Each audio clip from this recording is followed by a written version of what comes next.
madaxweynaha jamhuuriyadda federaalka Soomaaliya mudane Maxamed Cabdullaahi Maxamed Farmaajo ayaa shir gudoomiyay kulan ay magaalada Garowe ay ku lahaayeen xubnaha golaha wasiirada ee Puntland iyadoo kulankan uu ka qabsoomay wasaaradda maaliyadda Puntland ee magaalada Garowe madaxweyne Cabdulle Maxamed Cali ku-xigeenkiisa Cabdixakiin Cabdullaahi Xaaji Cumar Camey xubno ka tirsan golaha wasiirada Puntland iyo wasiiro ka tirsan dawladda federaalka dalka Soomaaliya ayaa shirkan ka qayb galay muhiimadda shirkan loo qabanayay waxa kamid aha xoojinta amniga horumarinta kaabayaasha dhaqaalaha dalka xoojinta wada shaqaynta dawladda federaalka Soomaaliya iyo dawlad goboleedyada dalka iyo horumarinta adeegyada bulshada oo ay ku howlan tahay dawladda federaalka ee dalka Soomaaliya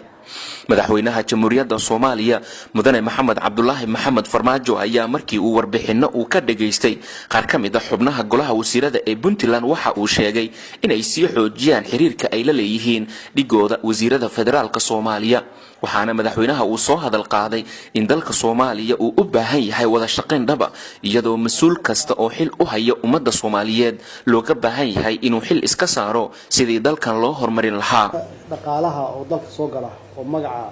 Soomaaliya lagu keeno kaliya ma laha meel gaar ah ma laha dhaqaalahaasi waxaa loo asteenayaa guud ahaan baahida dalka ka jirta ayay adeega ka mid yihiin dadka loo adeegay ka mid yihiin waxaan idin sheegayaa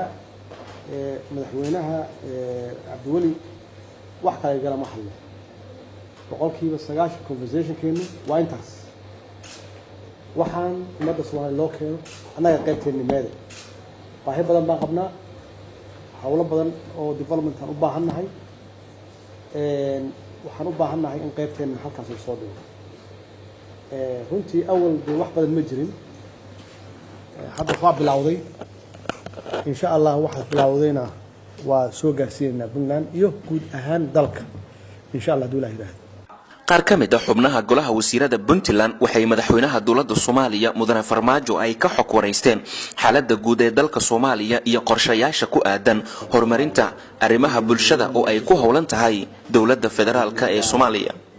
Umar Maxamed Somane Universal TV Garowe